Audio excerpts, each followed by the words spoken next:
introduce the man of the day, Marlon Lizama. He's a poet, a writer, artist, author, and dancer who focuses on the cultural aspect of writing in the arts. He's an artist in residence in the Iconoclast program hosted by St. Paul's United Methodist in Houston. He's currently developing and implementing a writing program for youth from all over Houston, including youth in inner city schools and at-risk youth. He's got a very, very long, very extensive bio. I definitely urge you to check it out online. He does have some books for sale out there if you're interested, but I'd like to give a very big welcome to Marlon.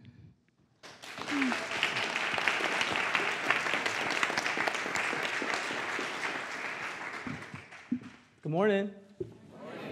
What's up? All right. My bio's very fancy. It's fancy schmancy. Okay, I do this thing called the art of storytelling, and since we're talking about time today, I'm gonna do like a timeline piece. My mother came up with the perfect punishment when I was 7 years old. She had me read poetry every time I would get in trouble. So by the time I was 9, I was the most romantic kid on the block. You guys don't even know.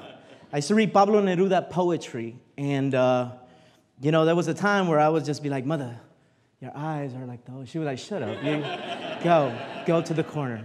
Like, I'm just trying to say, your eyes are beautiful, lady. I write because of the moon. I write because the Most High lets ideas attack me daily, because MCs want to move the crowd, but I want to move mountains. I write because I was never taught to, but I learned to read in spite of him and always for her. I write because of the Alchemist, for the seasons in Neruda, and if Frida was to be alive, she would be my very best friend. I write because I never knew my father. I barely know my mother, and my grandmother died. I write for a version of a secondhand story passed down to me through drunk tongues. I write to make you uncomfortable, to remind you that you do not know me. I write for love. I write for the idea of love. I write for the idea of love that I will give my life for. Injustices with baby fingers. I write to gain courage for them, sanity for me, and to always keep her wooed. I write because paper is a sacrifice, to not let the tree die in vain. I write ultimately to be free. So that was a poem called I Write. That was the first thing, one of the first poems that I actually put together. I am an immigrant. I came to this country when I was 9 years old. I always say my mom is from El Salvador, my dad's from Puerto Rico. I came to Texas to become a Mexican. So that's how we do it. That's how we do it here. Right? Right? There's a lot of Mexicans here. I came here at 9 years old. One of the things that was very important to me was communication. Communication was always hard. It was so hard that I developed a little stutter. And it was simply because I was trying to learn English in a very short timeline, right? And everybody used to clown me all the time. And when you're from somewhere different, you dress different. No one ever told me that cutoff shorts, extremely high cutoff shorts for men was not a good thing here in the U.S. Nobody told me that. Netted shirts that went to my belly button. No one told me that. Had to learn that the hard way. I loved the U.S. from the start. It was one of those places that everybody was so different. Everybody was so different. My mom was a single mom. She raised three boys on her own. I have to tell you a little bit about my mom simply because it sets up who I am as a person today. My mom tried her hardest to raise us to be men. So we were taught to be men by a single mother who never had time simply because she was always working. And a story I always tell about my mother is one day she came home with a big bag from the 99-cent store. And she was like, "Hey guys, today I'm gonna teach you guys how to shave." And I'm like, "Oh, from the 99-cent store, this is gonna go good." So let's go to the restroom, check it out. You guys are getting older, so I think it's time for you guys to be men and take that next step. And I was like, "All right, I'm 9, by the way, Mom. I'm 9, so I don't know if you know that, but so she's like, she pulls out this cream, which is spelled with a K, by the way, crema. She pulls out this cream, and then she goes, "All right, everyone get their hands out." And I'm like, she pours it on me. I'm like, "Why does it burn?" She goes, "Don't worry about it. That just means it's gonna work." So we put this crema on our face, and she brings out these 3 razors, and she goes, I think what you do is. When someone starts something with I think what you do is, she goes, so basically what you do is, you just go all over your face. Don't worry about it. You'll be all right. And so we're just following her lead, We're all like shaving, and we look at each other afterwards. We're like, we wash our faces, and we're like, oh, this is pretty good. It's not bad. We all smile. Just all this blood starts coming down. We're all bleeding together. And that was one of my fondest memories of me growing up, us butchering our faces together. And it was simply because she was trying, right? She was trying. In 9th grade, I was failing English class really bad. My teacher goes, Marlon, I think you're funny. I'm going to allow you to pass if you can write something that blows my mind. I'm like, oh, my God, easy. He goes, and you have to perform it. I'm like, calm down, you're asking too much. I'm like, well, what do I write about? He goes, I don't know. You're always yapping about where you're from. Why don't you write about that? I'm like, deal. Where I'm from, we live summer. We speak in family tongues about family through neighbors' eyes. Our dialects change through ever-changing barrios, cuadras, calles, y casas ajenas.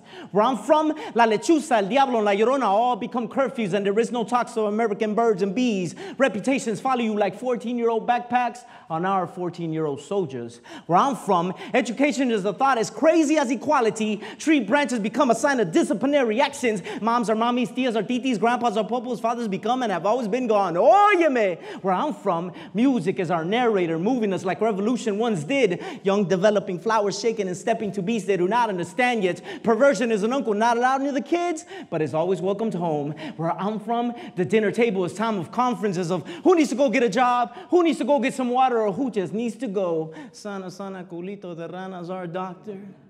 Mosquitoes are always ignored, for the immune system of our ancestors is too strong.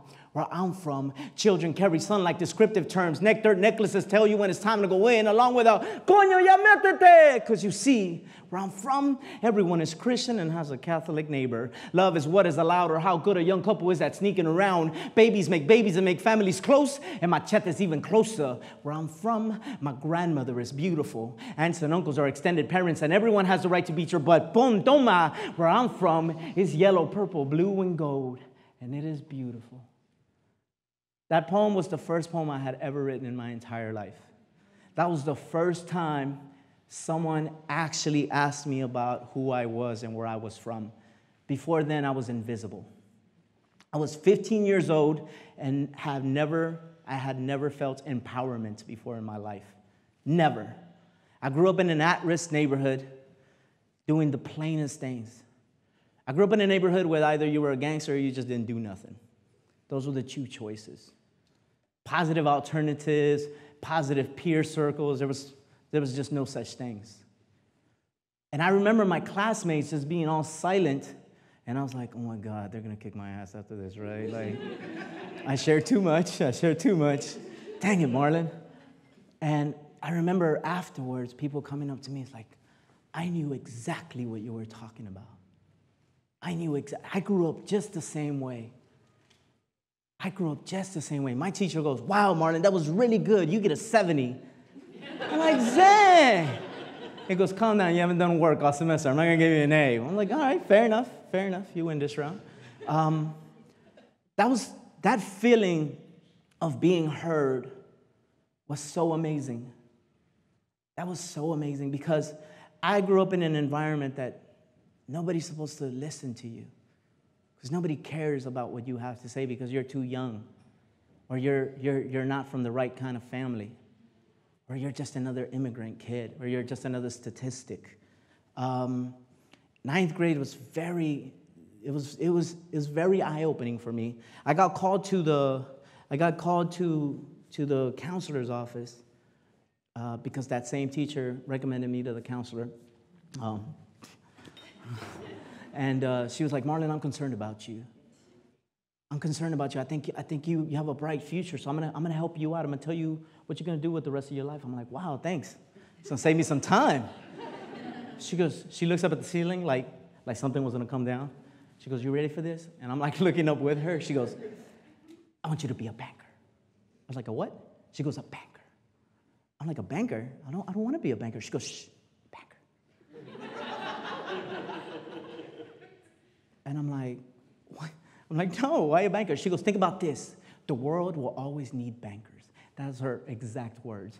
The world will always need bankers. And I was like, I don't want to be a banker. She goes, shh, shut up. Shut up. Banker. And then I was like, whoa. I'm like, I don't know. And she goes, think about this. Everybody gets paid on Friday, right? They need those people to cash their checks. And I'm like, wait, like a bank teller? She goes, yo, you know this profession. That's as high as she saw me. A bank teller. And I'm like, well, why can't I own my own bank? She goes, well, we can dream. We can do that. We can do that too. But right now, that's what I want you to focus on. And I'm like, I'm like, well, you know, I kind of want to be a writer. I want to be an artist. She goes, that's the dumbest. No. No. Artists can't afford to pay rent. Artists can't have families. Artists can't have homes. What's wrong with you? Don't you want a puppy? She goes, go. And I'm like, I don't want it. She goes, shh, banker. She goes, go. That was one of the things that in the beginning, I was just like, wow, like, there has to be so much more, right? Like, there has to be so much more to life. The experience of being heard for the first time really inspired me to keep going. I started writing about the way I was growing up. I started writing about things that I saw from my perspective. I started writing about my experiences, but I also started writing about my family and my grandmother, on how my grandmother's love was just basically just to scare the hell out of you all the time. You know, I remember my grandmother would tell me about Jesus. Jesus is watching you, and he loves you, but he watches everything that you do. And if you mess up, I'm like, Zen, does he love me or not? You know, like, and one of my favorite stories about my grandmother, and there's these people that hold your family together. And once those people pass, it's kind of like the family just starts going on their own way. And my grandmother was one of those people. My grandmother told me that if you lie, because I used to love lying. I loved it. I loved lying. As a kid, I just loved lying. That's what I do. What you do for a living? Lie. So I loved lying. And she was like, listen, you keep lying, dead people are going to come and pull your feet. And, anybody in here has heard that? Yes? Yes. Are we related? Dead people come and pull your feet. I'm like, stop playing. She goes, all right, keep lying. At 6 years old, I was faced with a decision: either become an honest man or do what I started doing, which I still do now. I wear socks to bed. Because if they can't see my feet, they can't pull them, right? I started writing about my struggle and the way I saw my struggle. One of the things that I like writing about is kind of the struggle of being an immigrant in a country, and it's kind of like it's kind of letting people in on our culture, and kind of it's just like, you know what, life's not that bad. You know, life's not that bad. Life is beautiful. But I also write for kids who can't write for themselves. I write about causes, which is my cause, is basically equality and love and being human beings. But I also write about people that can't speak for themselves. It's called definition. I can't tell you what the word immigrant means, but I can tell you what it feels like. I can tell you what it feels like to leave a country you hardly knew to come to a country that refuses to acknowledge you. I can tell you what developing a stutter feels like when you're learning on a second language on a timeline. I just can't tell you what the word immigrant means. I just know how it feels to be in a room from faces that resemble yours, telling you to go back to where you came from. I do know what gentrification means. I can tell you what it feels like to never be supported, what the eyes of a man you called father looks like as he's being deported. I can describe you tears of a young mother having her baby aborted because this is not enough money for bread and water. And I can describe you wars on irrelevant borders. I just can't tell you what the word immigrant means. I can tell you what it feels like when you mix religion and politicians, Christian and Catholic missions in the name of franchise. I I can tell you what the sun feels like on overworked backs for 12 hours, uprooting daily meals to feed better off tables for better off tomorrows. I can describe you the coolness of the dirt as my callous hands dig, kisses from children who know their turn on the fields are coming. The word immigrant is foreign to me. And I can't quite recall those 43 names erased from blackboards too poor to tell their stories, and I can't light enough veladoras to mourn the murders on foreign borders. And again, I can't tell you what immigrant means, because to an immigrant, definitions come in the form of feelings. Feeling hurt, feeling tired, feeling invisible. We don't spend time searching for definitions. We work, we keep going, and all we can do is tell you how it feels. This poem right here actually got me into the work that I'm doing today. So the work that I'm doing today is I wanted to tell stories. I wanted to tell stories. I wanted to create writers. The first time I found out that I was going to get published was probably the third or fourth time that I've ever felt empowerment in my life. And I was like, man, if I would have been published when I was 18 years old, if I would have been published when I was 17 years old, if I was creating poetry like this at 15 years old, what would have that been like? And I stopped asking those questions, and I decided to do it myself. I decided to provide this program myself because I was tired of just complaining. I was tired of House on Mango Street being the only book recommended to me, which is a great book, by the way. Don't. I'm not hating. Sandra's cool. But it was basically, it's a great book, but at the same time, she didn't speak like me. She didn't walk like me. She didn't talk like me. She didn't have my experiences. And I asked myself, how many amazing stories are we missing out on from these kids that have been through the same thing I've been through? So I decided just to create a program out of thin air. I met someone from St. Paul's where he was, if you had to create your own program, what would you do? And I told him, he goes, let's make it happen. I'm like, awesome. I quit my job. But he didn't have the money for it yet. He forgot to tell me that part. So just like in starving artist fashion, I had to starve for my art. I had to put into work. So I started meeting with kids in Sharpstown High School and Lee High School, and I started listening to their stories. Then I went to a few charter schools, and I started listening to their stories. And all I did was, when I would come in, I would ask them questions, and they just would open up. The hardest thing that I do, I wish I could tell you that I'm the most amazing teacher and I create magic in the classroom, but the hardest thing that I do is I have to create an environment where they can create. We need more creatives in this world. We need more creatives. We need people to create creatives. That is the hardest thing that I do in my classrooms. After I got in those classrooms, I started reading numbers, and I started reading statistics, and I started realizing that my work just can't stop in the inner city schools. I had to go to lockdown facilities, where in Texas you can get locked up as young as 10 years old. Let that sink in. I wrote a poem for this kid who has an accent so thick. I'm like, are you from Russia? He's from Mexico. It's locked up kid. And he's the funniest kid. He reminds me of me. He's the funniest kid. And I never ask kids what they do. I never ask kids, what got you in here? And so, I built a pretty good rapport with him. And I was like, what did you do? And then he goes, I got really good at stealing. He said it like he got really good at selling cars. But the way he said it was like there was such pride. Like, I got so good at stealing. And I'm like, well, not good enough. You're in here. He's like, well, I'm working on it. It's work in progress. This kid speaks an accent so thick you swear you can pluck out his words from thin air.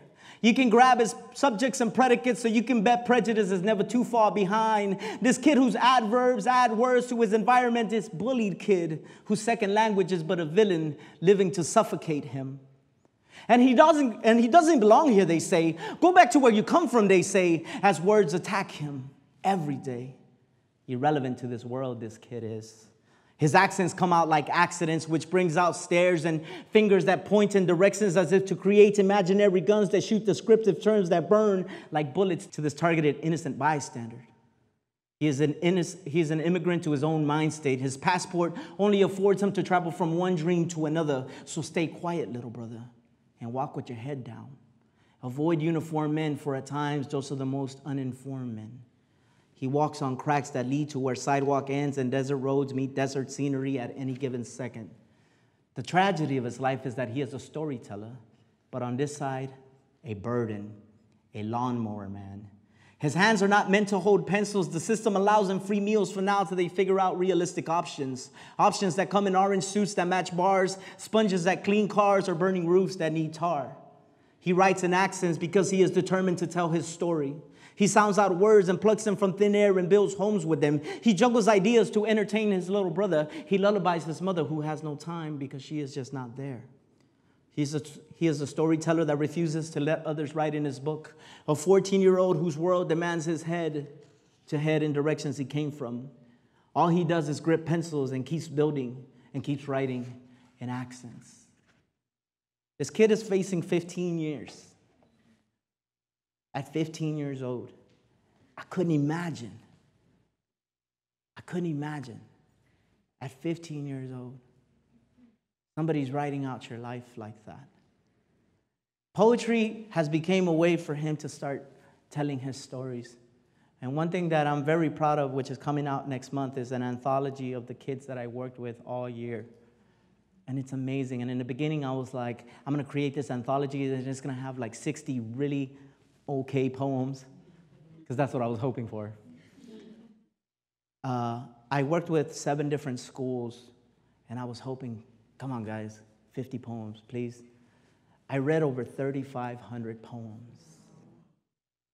I started hating poetry by the end of that. I'm like, it's too much emotions. But they're stories, and they were activists, and they were romantic, and they were loving, and they were dangerous, and they were heartbreaking. They were writers. They were bitter writers like us. My whole life I've tried to become this old man with a wool coat and patches and a big old beard and a pipe in his mouth, because that's my ultimate goal as a writer. That's what I want to do. I just want to talk for a living, and my ultimate goal of not having a real job. I created a space to where they can create. I created a space that they can create, and the thing that I think that they appreciated the most, that it was a genuine space. It was I wasn't given any credit. They weren't getting any grades. Everything was volunteer, and it became a competition to make this anthology. It became a competition to be featured in this anthology. I called the anthology They Say, because they, to them, is everything. They is everything. And so when they refer to the world, they always refer to the world as they. And I bugged out on like how amazing these kids really are. These kids that are forgotten, these kids that are invisible, these kids that were me. That were me. I used to think that the struggle I used to build rapport with them really quickly through the struggle that we shared. And I was wrong. I quickly realized that inspiration is what built our rapport. These kids did not know how to be inspired. By raise of hands, when's the last time you got inspired? Real quick, anybody. Last time that you got inspired. What was the last time you got inspired? What inspired you?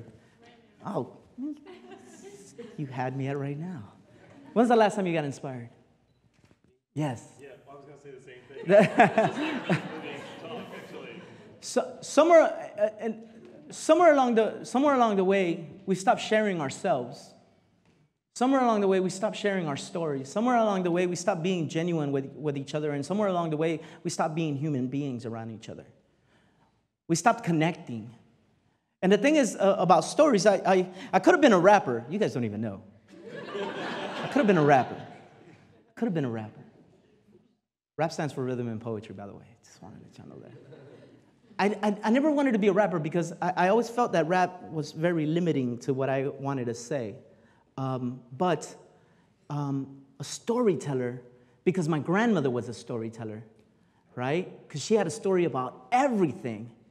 And we have those people that tell you stories, and that was our ultimate connection, because to be honest with you, I can't remember having any toys growing up.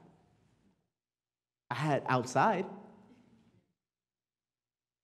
And I don't remember television shows growing up when I was really, really young. I don't remember, but I do remember stories. And so I decided to become a storyteller because I just felt that like storytelling is just like the most, that's the ultimate connection between us. And it's us, connecting in that moment. It was like, man, I know exactly what you're talking about. When I say sana, sana, culito de rana, in Hispanic schools, these kids light up. And basically what that means, it means heel, butt of a toad. Roughly translated. And that basically means if you get hurt, our parents wouldn't, like parents now, like good parents would be like, oh my God, you're hurt. Let's take you to the hospital. Ours would be like, all right, sana, colita, rana, you're good. Stop embarrassing me. Get up. That was it. It was just, they used to rub us. My arm's broken. That's all right. You're all right. Sana, culito de rana. Go. Listen, hit you. Like, ow.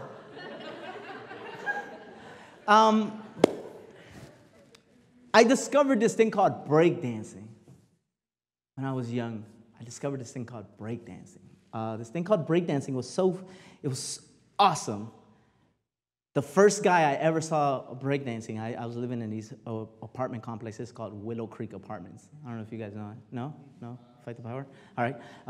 Apartment complex is so big, it has its own zip code and it has its own elementary school. Humongous apartment. My boy was breakdancing on the grossest looking carpet in the world outside. And I was like, what are you doing? You're going to like really hurt yourself because you're like really not good at what you're trying to do. He's like, I'm breakdancing, bro. And I'm like, well, I don't even know what that means. He goes, I'm breakdancing. He was just throwing himself everywhere. I'm like, I don't think that's breakdancing. I don't know. Maybe it is. I don't know. But if that's breakdancing, I don't think it is. He gave me this video, and I saw it. I'm like, oh, my God. If this can't give me a girlfriend, nothing will. And then I was like, I want to get good at this. Started practicing, became pretty good. And all of a sudden started meeting more people that were practicing the same thing. And we got pretty good together. All of a sudden, I was doing a positive alternative. All of a sudden, I didn't care about drugs or gangs, and I wasn't trying to be the hardest person in my block. All of a sudden, I listened to music for the first time, and I knew what jazz was, and it introduced me to Nina Simone and James Brown, and all of a sudden, I was feeling music. We went to our first competition in Los Angeles with $20 in our pockets in a 16-passenger van, and our one responsible adult, Mario. Everyone else was like 15 years old. So, if you don't know Mario, he was the most irresponsible 18-year-old, but compared to us, he was a responsible guy. And plus, he almost had a beard back then, so you could trust him. We took off to this competition, not knowing anything, because hip-hop in Texas didn't exist in the 90s. Like, nobody knew of anything, you know what I mean? Nobody knew, because we were draped up and dripped out. And now nobody for draped up and draped. All right, later. That's another lecture. We took off. We got second place in the biggest competition in the U.S. After that, we got a call to go to France. And then after that, we got a call to go to Germany. Then after that, we were 15 countries deep. And then after that, the State Department calls us and was like, hey, guys, we want to pay you guys to develop a cultural outreach program, to third world countries. I'm like, of course. Wait, you did say pay, right? Yeah, of course. Of course we will. We started traveling. We're 40-plus countries deep with Havoc Choral Crew. Out of a simple idea of, you know what, I think I want to learn a breakdance. I think I want something different. I think I want to learn to hear music. It's called This Beat. This beat moves me. It whispers. This beat feeds me. It whispers it needs me. It wakes my soul. It comes at me with many different names. His name was Tito Puente. Her name was Celia Cruz, and they called him James Brown. It hit concrete through funk, jazz, salsero, soul. His old trumpets representing voice now. Piano's giving life through his old painful fingers. It is this beat that moves me, grooves me, woos me like no other. Brother, can you hear it? It's this beat that holds me tight like tango lovers. Old rumba, dirty blues. It's a feeling called house. It's the breaks that break into my subconscious and won't let me concentrate. This beat keeps me awake. It opens my third eye for as long as my stamina can keep up. My music, my therapy, keep me moving, looking up from sweaty platforms, transforming my beings into minor notes, insignificant in your master plan, but mastered. And they say the revolution will not be televised, but it will be this beat that will spark that fire. Millions in sync to this beat that shines through oppression, lights up poverty, smell the ghetto. Let them hear the slow dance you create as it closes restless lips. You keep butterflies' hips moving, bullets in chambers. This beat is my hero now. It saves me constantly. It is my mother, my father when he chose not to be there. This is my ode to this beat that I owe plenty. This beat that began my culture, keeps me fighting, fists raised on toes, grateful for my blessings, my abilities and voice. This beat lets me say no to your generic dreams and your fool's gold. Keep your oily misunderstandings. Just leave me standing with this beat that only I can hear. That's my ultimate, that is my poem to music. I love music. I love music. I have a soundtrack every day. Depends the day. If I put NWA, I'm ready. I love music. I love arts. I think art can save us all. I really do. I'm that cocky of an artist. I think that's what we need. I think that's what we need. Right now, I have programs in 10 different schools.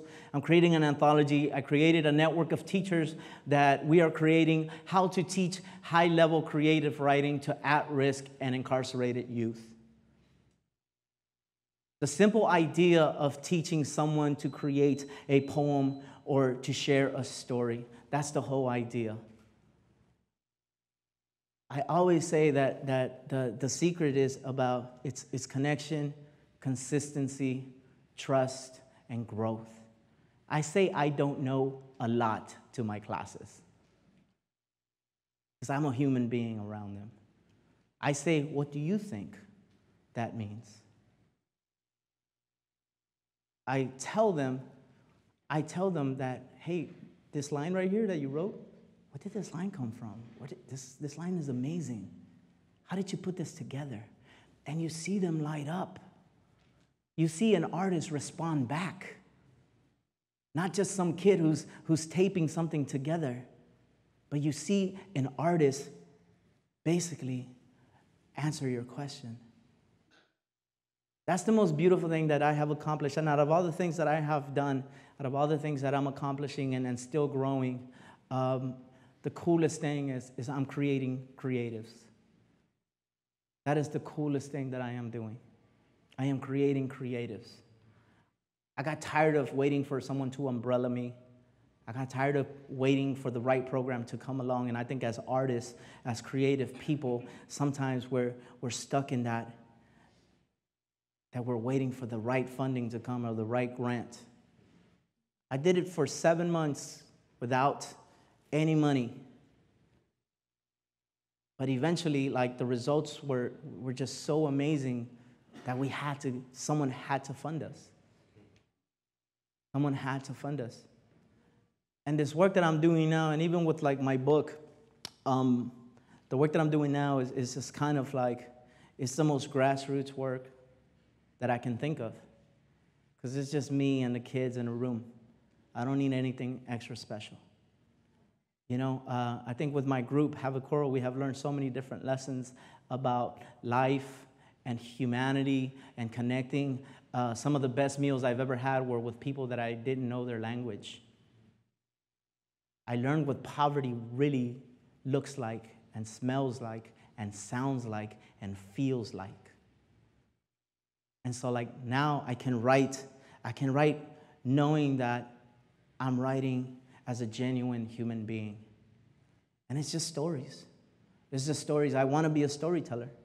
I want to create kids that have the power of being heard. And us as adults, it doesn't take that much to give back. It doesn't take that much. Like, you'd be amazed how little it takes to inspire someone. In the end of my curriculum, I decided to interview 100 teachers and ask them what book inspired them and why. And so I have like this humongous list. It's simply because I feel that young kids don't know what to read. They don't know what to read. And I remember asking one teacher specifically what was his favorite book, and he told me about The Alchemist. He goes, I love that book. That is why I'm teaching today.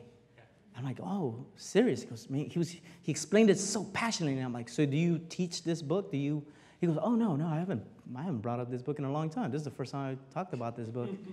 Like 15 years. I'm like, why?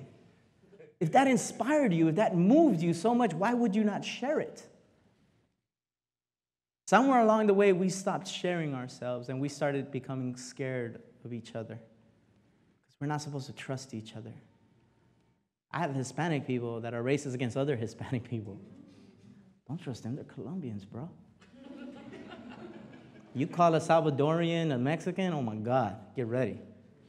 You're in for a long night. Somewhere along the line, we stopped asking each other questions about who we are, where we come from, and our stories that we have in common. I challenge you guys to connect, to reconnect as human beings. To reconnect as human beings. I think that's what we need the most now. Let's not be scared of each other. Let's tell each other our stories that makes us human beings. I think one of the things that I want to accomplish with my book is just, I wanted to tell who I was when I was young, and who my mother was, and who my grandmother was, because it's important to me for the world to know who my mother was. And it's important to me for the world to know who my grandmother was. And it's important to me for the world to know that my dad left when I was 3 years old. And I became a man still. Because there's a lot of kids in that same scenario. So I'm going to end it with inspire. Inspire. Share your inspirations. Share your inspirations with everybody. Everybody here has little cousins, little nephews, little sisters, little brothers. Are we really sharing ourselves, our dreams, our documentaries, the things that move us, our books, our articles? Share ourselves. Thank you.